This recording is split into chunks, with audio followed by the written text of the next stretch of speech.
ప్రభు అయిన యేసుక్రీస్తు నామములో ఉదయకాల సమయంలో మీకు అందరికీ వందనాలు తెలియజేస్తున్నాను. దేవుడు మిమ్మల్ని దీవించునుగాక. ఈ ఉదయకాల సమయంలో దేవుని వాక్యాన్ని ధ్యానం చేసుకుందాం. దానికి ముందుగా చిన్న ప్రార్థన. పరిశుద్ధుడైన తండ్రి, మీకు వేలాది వందనాలు, కోట్లాది స్తుతులు. ప్రభు రాత్రంతా మమ్మల్ని కాచి కాపాడినందుకు వందనాలు. ఈ ఉదయకాల సమయంలో మీ దివ్యమైన నామములు యేసయ్య, మరొకసారి మీ శ్రేష్టమైన నామమును బట్టి ప్రార్థించడానికి మాకు ఇచ్చిన అవకాశాన్ని బట్టి వందనాలు. తండ్రి అయిన దేవా, నీవు పరిశుద్ధుడివై ఉన్నావు తండ్రి. నీ కుమారుడైన యేసుక్రీస్తులో మాకు ప్రతి అవసరతను తీరుస్తున్నందుకు కృతజ్ఞతలు. మీ ఆత్మచేత మమ్మల్ని నడిపించి మహిమ పొందుకోమని యేసునామములో ప్రార్థించి వేడుకుంటున్నాం తండ్రి, ఆమేన్. పరిశుద్ధ గ్రంథంలో 2 మాటలు మీకు ఉదయకాల సమయంలో అందించి మీ కొరకు ప్రత్యేకంగా ప్రార్థన చేయాలని ఎంతో ఆశపడుతూ ఈ ఉదయం మీ కొరకు సిద్ధపడి ఉన్నాను. ద్వితీయోపదేశ కాండము 28వ అధ్యాయము 8వ వాక్యంలో ఈ రీతిగా ఉంది. నీ కొట్లలోనూ నీవు చేయు ప్రయత్నములన్నిటిలోనూ నీకు దీవెన కలుగునట్లు యెహోవా ఆజ్ఞాపించును. నీ దేవుడైన యెహోవా నీకు ఇచ్చుచున్న దేశంలో ఆయన నిన్ను ఆశీర్వదించును. దేవుడి మాట దీవించునుగాక. ప్రియులరా, ఇశ్రాయేలు ప్రజలకి కానాను దేశాన్ని వారికి ఇవ్వకముందు వారికి కొన్ని ఆజ్ఞలు ఇచ్చాడు. నేను మాట ఇస్తూ ఉన్నాను, ఐగుప్తులో శ్రమలో ఉన్న మిమ్మల్ని విడిపించి మీకు కానాను దేశాన్ని నేను ఇస్తున్నాను. కానాను దేశంలో 7 జాతుల వారు అక్కడ చాలా ప్రభావంగా అభివృద్ధి పొంది ఉన్నారు. కానాను దేశం పాలు తేనెలు ప్రవహించు దేశముగా దీవెనకరంగా ఉంది. ఇప్పుడు వాళ్ళందరినీ పంపేయాలంటే అది ఎంత అసాధ్యమైన విషయం, సాధ్యం కాదు. అయితే దేవునికి అసాధ్యమైనది ఏదీ లేదు.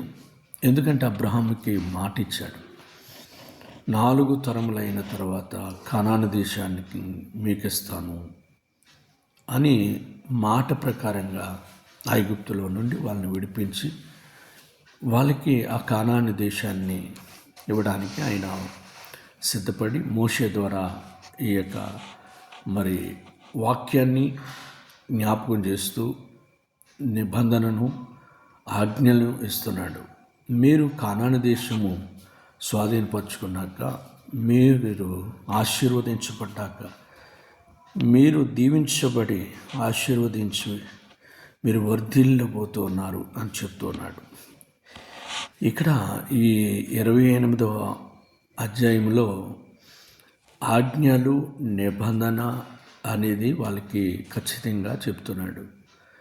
మీరు అటు ఇటు తిరగవద్దు, అన్ని ఆచారములు ఉండొద్దు, మీరు ఎక్కడున్నా నేను మీకు చెప్పినట్లుగా మీరు నడుచుకోండి. అలా నడుచుకుంటే నీ కొట్లలోనూ నీవు చేయు ప్రయత్నములన్నిటిలోనూ నీకు మేలు, ప్రియులారా, నీకు దీవెన కలుగునట్లు యెహోవా ఆజ్ఞాపించును. ఏం జరుగుతుంది? దీవెన దేవుడిస్తాడు.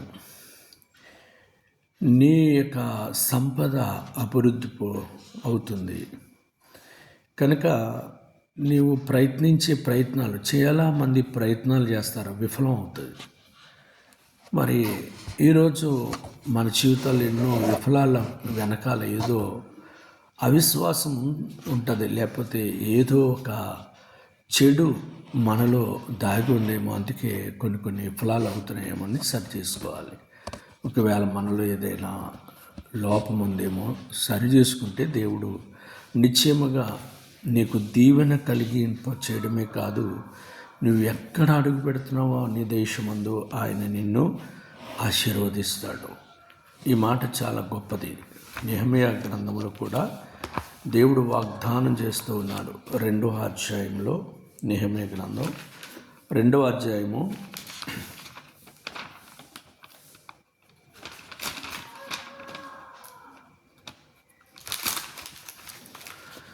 20వ వచనంలో మనం చూసినట్లయితే, 2వ అధ్యాయం 20వ వచనంలో, అందుకు నేను ఆకాశమందు నివాసి అయిన దేవుడు, ఆయన ఏమన్నాడు?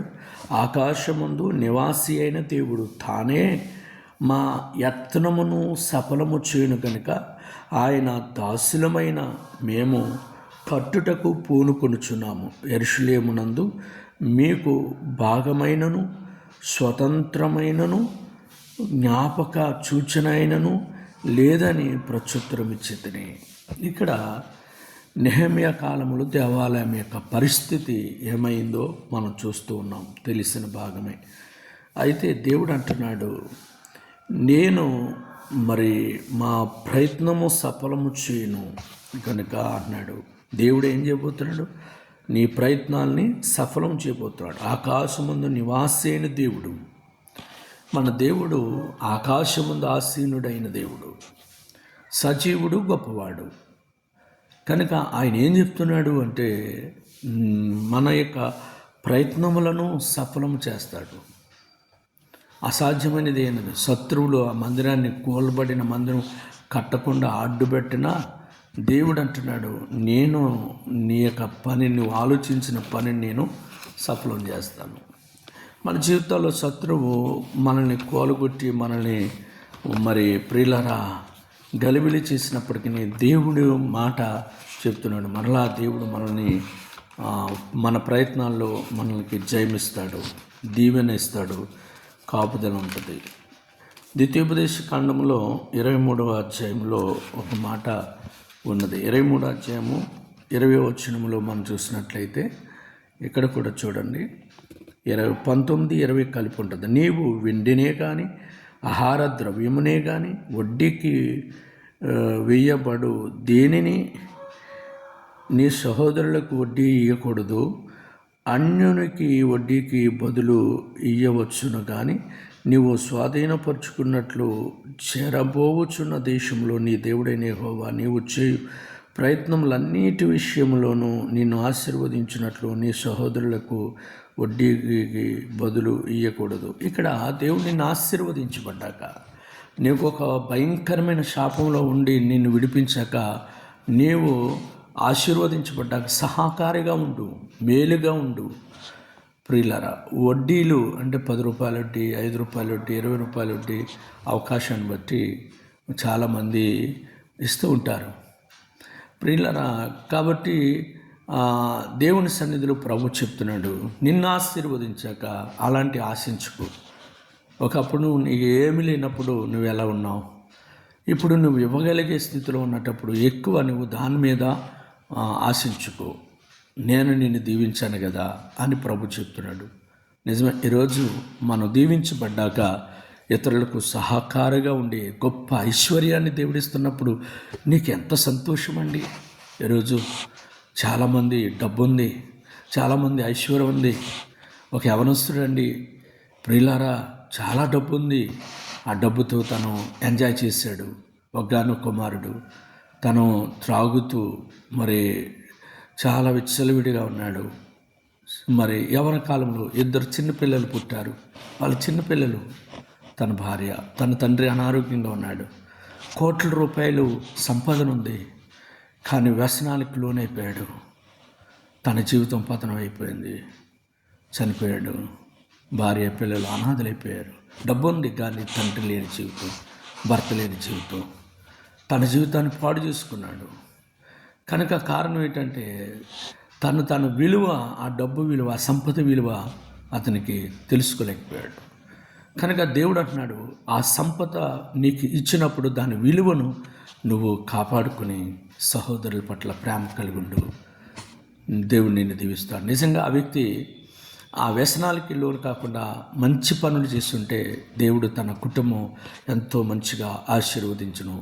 కనుక దేవుడు చెప్తున్నాడు, నువ్వు ఆశీర్వదించబడబోతున్నావు, అయితే నువ్వు ఇలా ఉండగలవా అని దేవుడు అడుగుతున్నాడు.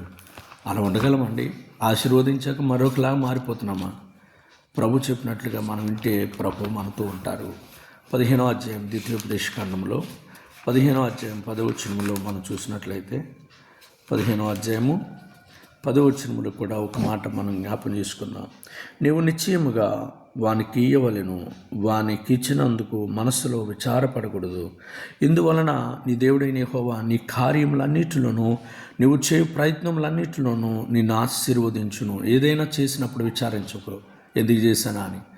చేసినప్పుడు వాళ్ళ ద్వారా మనకి కీడు ఎదురొచ్చినా, లేక నాకు మేలు చేయలేదు, నేను చాలా మేలు చేశాను, నాకు ఈరోజు కీడు తలపెడతావా, లేకపోతే ఏంటి అని ఒక్కొక్కసారి వేదన కలుగుతున్నప్పుడు మనం దాని గురించి విచారపడవద్దని ప్రభు చెప్తున్నాడు. నువ్వు దేవుని బట్టి చేసావు కనుక దేవుని బట్టి నువ్వు మరి మంచి పని చేసావు, నీ మనస్సులో విచారపడవద్దు. ఎందుకు చేశానా, ఎందుకు ఇచ్చానా, అతని వల్ల నాకు ఏం ఉపయోగమైంది, అతను నాకు ఏం చేశాడు అని విచారపడకు. ఎందుకంటే దేవుడు నీ ప్రతి ప్రయత్నంలో దేవుడు నీకు తోడేండి, నిన్ను ఆశీర్వదిస్తాడు. మనుష్యుడు ఆశీర్వాదం కొరకు ఎదురు చూడొద్దు. మనుషుడు ఏదో చేయలేదని, నేను చేశాను నాకు చేయలేదని అనొద్దు. దేవుని సహాయం చాలా గొప్పది. దేవుని వైపు చూసి నువ్వు నిలబడమని ప్రభు చెప్తున్నాడు. 2వ దినవృత్తాంతాల గ్రంథంలో 32వ అధ్యాయంలో 30వ వచనంలో ఒక మాటను మనం చదువుకుని మనం ప్రార్థన చేసుకున్నాం. 30వ అధ్యాయం చూడండి, 30వ వచనం. 30వ అధ్యాయము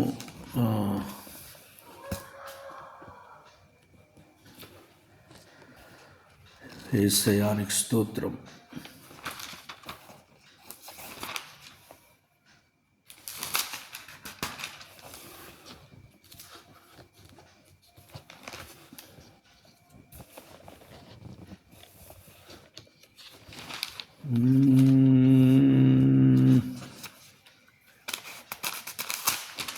ప్రైజ్ లార్డ్, హల్లెలూయా, స్తోత్రం. 32వ అధ్యాయం 30వ వచనంలో ఎలా ఉంది? ఈ హిజ్కియా గిహోనును కాలువకు ఎగువను కట్టివేయించి, ప్రియులరా, దావీదు పట్టణపు పడమట వైపునకు దాన్ని తెప్పించను. హిజ్కియా తాను పూనుకునిన సర్వ ప్రయత్నముల యందును వృద్ధి పొందెను. చాలా అద్భుతమైన మాట కదండి. హిజ్కియా గిహోను కాలువకు ఎగువను కట్టివేయించి దావీదు పట్టణపు పడమటి వైపునకు దాన్ని తెప్పించెను. హిజ్కియా తాను పూనుకునిన సర్వ ప్రయత్నముల యందును వృద్ధి పొందెను. చాలా గొప్ప మాట మాట్లాడుతున్నాడు. హిజ్కియా చాలా మరి నష్టపోయినప్పుడు, రోగి అయినప్పుడు దేవుణ్ణి అడిగాడు. దేవుని దగ్గర ఆశీర్వాదం పొందుకున్నాడు. అతడు గర్వం వల్ల ఆ వ్యాధి వచ్చిందని చెప్పబడింది. తర్వాత సరి చేసుకున్నాడు. దేవుడు అతనికి ఏది తక్కువ చేయలేదు. దేవుడు అతనికి అన్నీ మంచి చేశాడు. కానీ దేవుని విడిచిపెట్టాడు. ఇక్కడ మనం చూసుకుంటే అతని దేశం ఆశ్చర్యంగా వృద్ధి నొందుటను గూర్చి విచారణ తెలుసుకున్నట్టుగా బబులోను అధిపతులు అతని యొద్దకు పంపిన రాయబారుల విషయంలోనూ అతను శోధించి అతని హృదయంలోని ఉద్దేశములను తెలుసుకునవాలనని దేవుడు అతనిని విడిచిపెట్టాను. దేవుడు అతన్ని విడిచిపెట్టాడు. దేవుడు ఎందుకు విడిచిపెడతా ఉంటాడంటే, మనం ఒక్కొక్కసారి మనం ఎలా ఉన్నామో మనం మర్చిపోతూ ఉంటాం. దేవుని యొక్క సన్నిధులు ఇది దేవుని వలన కలిగిందని మనం అనకుండా ఉండుట వలన కొన్ని విషయాల్లో మనం నష్టపోతూ ఉన్నాం. కనుక దేవుడు ప్రతి విషయంలో కూడా అతని సర్వ ప్రయత్నములన్నిటిలో వృద్ధి పొందించాడు. ఇది దేవుని వలన అని కొంతమంది మర్చిపోతూ ఉంటారు. ఈ ఉదయకాల సమయంలో నేను చెప్పే మాట ఏంటో తెలిసి ఇవన్నిటి విషయంలో దేవుడి మాటలన్నీ కూడా మనకి ఎందుకు రాయించాడంటే, నువ్వు చేస్తున్న ప్రయత్నాలన్నిటిలో వెనక ఆశీర్వాదం ఉందంటే, వర్ధిల్లుతున్నావంటే దేవుని సహాయం ఉంది, అది నీవు మర్చిపోకూడదు అని దేవుడు నీకు ఈ విషయాన్ని జ్ఞాపకం చేస్తున్నాడు. ఉదయం మీరు దేవుని మర్చిపోయేమో, అనేక ఆచారాల్లో, అనేక స్నేహితుల వరకు నువ్వు ఎక్కడున్నా, ఏ దేశంలో ఉన్నా, ఏ ప్రాంతంలో ఉన్నా, మరి నువ్వు ఆ స్నేహాన్ని బట్టి, ఆ పరిస్థితిని బట్టి, వాతావరణాన్ని బట్టి నీ విశ్వాసాన్ని కోల్పోతున్నావేమో, నీవు భక్తిని కోల్పోతున్నావేమో, నువ్వు దేవునికి దూరం అయిపోతున్నావేమో. ఒకసారి నేను నీవే పరీక్షించుకొని సరి చేసుకో. దేవుడు నీతో ఉంటాడు. ఉదయం నా దేవుడు నిన్ను బలపరచబోతున్నాడు. నీ ప్రయత్నాలన్నిటిలో సఫలం చేయబోతున్నాడు. ఇంకా చాలా నువ్వు ప్రయత్నం చేస్తున్నా కానీ ఓడిపోతున్నావు. ఈరోజు ప్రభు అంటున్నాడు, నువ్వు ఓడిపోకూడదు, నువ్వు ఫలించాలి. నమ్ముతున్నావా? ఈరోజు నీ ప్రయత్నాలన్నీ ఓడిపోవడానికి కారణం ఏంటి? ఏదో ఉంది నీలో బలహీనత, లేక దేవునికి దూరంగా ఉన్నావేమో. సరి చేసుకున్నావు. సరవుదాం. దేవుడు ఎప్పుడు కూడా మన ప్రయత్నాలు వాటమి చేయడు, అభివృద్ధి చేస్తాడు. పిల్లల విషయంలోనా, వివాహాలు చేయలేక బాధపడుతున్నావా, ఉద్యోగాలు రాలేదని పిల్లలు విచారపడుతున్నావు, అప్పులతో బాధపడుతున్నావా, నీ భర్త విషయంలో బాధపడుతున్నావు, నీ భార్య విషయంలో బాధపడుతున్నావా, నువ్వు కువైట్లోను, మస్కట్లు, బెహ్రాన్లు, ఖత్తర్లో ఎక్కడైతే ఉన్నావో ఆ పనులు నువ్వు చేస్తున్నావు, కానీ అక్కడ ఎంతో కష్టపడి పనిచేస్తున్నావు, కానీ ఇంటికాడ నీ భర్త నీ పిల్లలు సరిగ్గా లేక విఫలమైపోతున్నావు అని బాధపడుతున్నావా? ఈరోజు నువ్వు ఏ దేశంలో ఏ పని చేసినా కానీ ప్రభు వైపు చూడు. ప్రభు చెప్తున్నాడు, నువ్వు ఆశీర్వదించబడ్డాక, నువ్వు దీవించబడ్డాక నీవు దేవునికి దూరం అయిపోతున్నావేమో. అలా ఉండద్దు. దేవునికి దగ్గరగా ఉండడానికి ప్రయత్నం చేయి. నీ సర్వ ప్రయత్నాలన్నిటిలో కూడా ఆయన మేలు చేస్తాడు. ఆయన విడిచిపెట్టాడే దేవుడు కానే కాదు. నమ్ముతున్నావా? సరి చేసుకుంటావా? ప్రభు దగ్గర ఒప్పుకుంటావా? ఈ ఉదయం నా ప్రభు అంటున్నాడు, మరలా నువ్వు ప్రయత్నాలు చేస్తున్న ప్రతి ప్రయత్నము మరలా నీకు విజయంగా మార్చిపోతున్నాడు. అమ్మాయి నీ కన్నీరు తొడబోతున్నాడు. ఈ 2026లో దేవుడు నీ పట్ల ఎన్నో కార్యాలు చేయడానికి సిద్ధపడుతున్నాడు. ఆయన కొరకు జీవించడానికి సాక్షిగా నిలబడు. దేవుడు నిన్ను ఆశీర్వదిస్తాడు. దేవుడి మాటలు దీవించునుగాక. ఆమేన్. తలలు ఉంచుదామా? ప్రార్థన చేసుకుందాం. పరిశుద్ధుడు అయిన తండ్రి, ఈ ఉదయకాల సమయంలో మీరు ఇచ్చిన కొన్ని శ్రేష్టమైన మాటలు బట్టి మీకు కృతజ్ఞతలు ప్రభువా. నాయన, మా ప్రయత్నాలు చాలా ఓటమి ఎదురవుతుంది. కారణం మాలో ఏదైనా బలహీనత ఉందేమో, మమ్మల్ని క్షమించు. ఈ ఉదయమున మీరు మరొకసారి మాతో మాట్లాడారు. నీ ప్రయత్నాలు నేను మరలా దీవించబోతున్నాను. నీవు నాకు మొరపెట్టుము, నీకు ఉత్తరం ఇస్తాను. నీవు మారుమనసు పొందుము, నీకు మరలా జయమిస్తాను అని నీవు మాట్లాడుచున్నందుకు వందనాలు. మా ప్రియ బిడ్డలందరినీ దీవించండి. చాలా కుటుంబాల్లో చాలా సమస్యలు ఉన్నాయి. కొంతమంది విదేశాలకు వెళ్ళి కుటుంబాల కొరకు ప్రయాసపడుతున్నారు, కానీ అక్కడ చాలా బలహీనత ఎదురవుతుంది.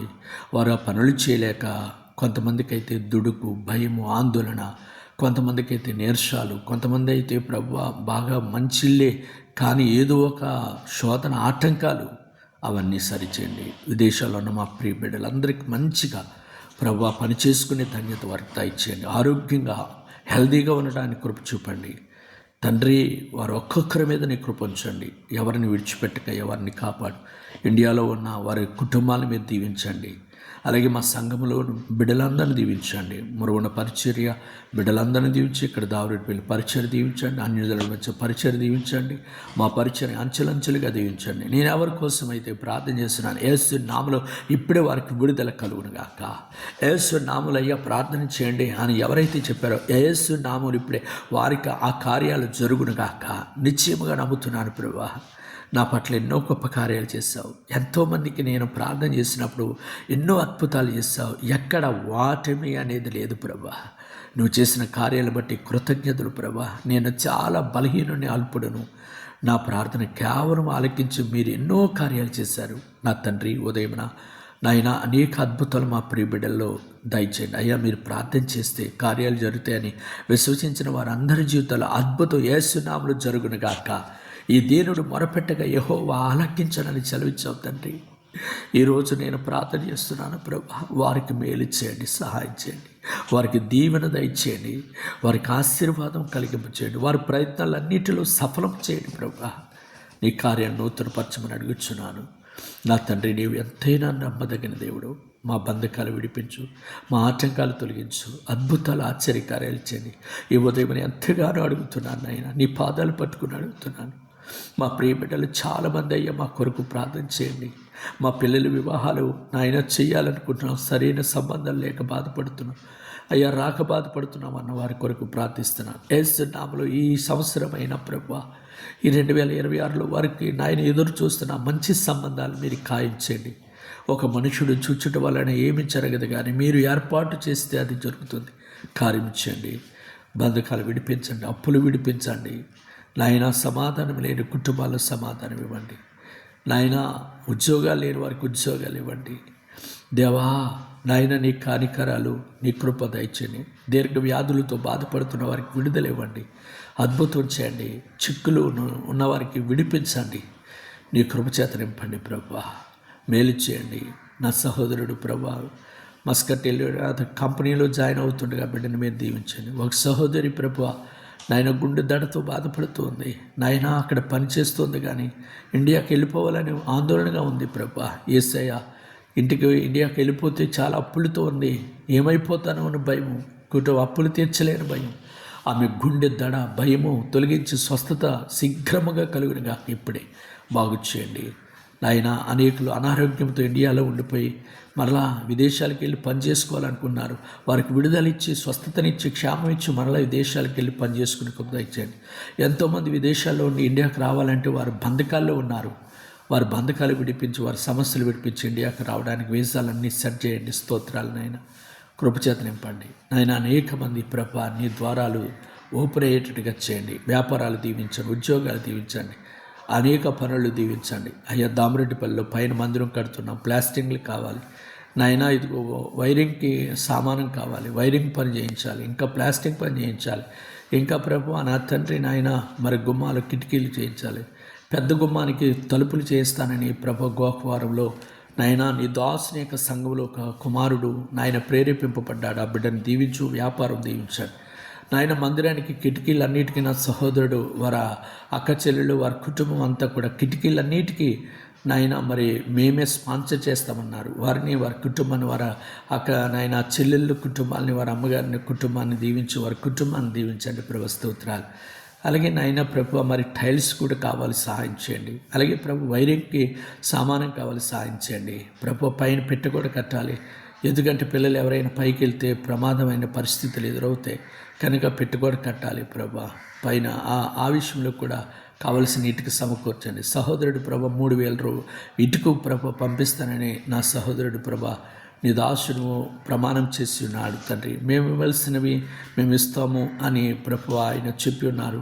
ఆయన ఇటుకు మరి త్వరగా వేయడానికి సిద్ధపడుతున్నాడు. ఆ పని కూడా త్వరగా, పెండింగ్గా ఉన్న పని కూడా పూర్తి చేయండి. పని త్వరగా పూర్తి చేసి ప్రభు త్వరగా మేము ఆరాధించుకోవడానికి అనుకూలత దయచేయండి నాయన. నీవే తోడైన మందిరాన్ని యొక్క పనులన్నిటినీ ప్రభు ఏది అవసరమో అవసరతలన్నీ తీర్చండి, కృపచేత నింపండి ప్రభు. మా శక్తి చేత, మా బలం చేత మేమేమి చేయలేము.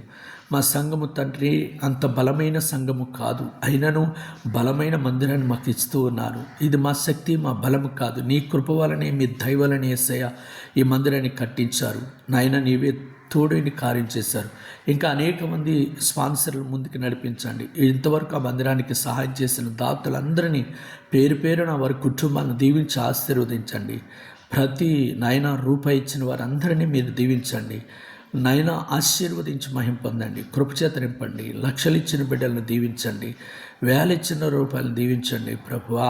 నీ కృపలో వారిని, వారి కుటుంబాన్ని వర్ధిలించండి నాయన. దావరెడ్డిపల్లి మందిరానికి మేము చేయటం వల్ల మా కుటుంబాలు గొప్ప కార్యాలు చేశాయని వారు నమ్మాలి తండ్రి. కార్యాలు జరగాలి, కార్యాలు జరిగించి మహిమ తెచ్చుకోండి. అలాగే నా తండ్రి ఇంకా అనేక మంది ముందుకు రావడానికి కృప చూపండి, తోడైనండి అయా. ప్రార్థన చేయండి అని చెప్పిన వాళ్ళందరి కొరకు ప్రార్థిస్తున్నాం. కార్యం చేసి మహిమ పొంది నీ సాక్షి వాడుకొని మహిమ పొందమని నాయనండి కృపచేత నింపండి. ప్రతి ఉదయమున తండ్రి వారి కొరకు ప్రార్థించకు ప్రయత్నించండి. యేసు నామములు ఇప్పుడే వారి ప్రయత్నాలు అన్నీ యేసు నామములు సఫలమవునుగాక, దీవించబడునుగాక. నీ కృపలు బలపరిచి ఈ రోజంతా నడిపించమని, నీ సన్ని తోడుగా ఉంచమని యేసు శక్తిగల నామములో ప్రార్థించి వేడుకుంటున్నాం పరమ తండ్రి. ఆమె యేసు రక్తం ఇచ్చాం, సిల్వ రక్తం ఇచ్చాం. ప్రభు యేసు రామ సంపూర్ణ విజయం కలుగునుగాక. ఆమె తండ్రి కుమార పరిశుద్ధాత్మ శక్తిగల నామములో మన ప్రయత్నాలన్నిటిలో ప్రభు మనకు తోడేయండి, విజయాన్ని ఇచ్చి అభివృద్ధి పరచునుగాక. ఆమె ఆమె ఆమె. God bless you. దేవుడు మిమ్మల్ని దీవించునుగాక. ఆమె. మీకు అనేకమైన కార్యాలు జరుగునుగాక. ఆమె. ప్రార్థన చేయండి. పైన మందిరం త్వరగా పూర్తవ్వాలి, నూతన మందిరం దేవుడు త్వరగా అద్భుతం చేసి మరలా మనం అందరం మరొకసారి ఆయన హెచ్చించి కనపరచుదుముగాక. మీకు ఏవైనా అవసరతలుంటే, ప్రార్థన అవసరతలుంటే మీరు స్పష్టంగా మాకు తెలియపరచండి. మా యొక్క యూట్యూబ్లో ఈ ప్రార్థన, ఈ వాక్యం మీకు అందించినప్పుడు మీరు కింద కామెంట్ చేయండి, లేక ఈ అవసరం ఉంది మా కొరకు ప్రార్థన చేయండి అని చెప్పండి.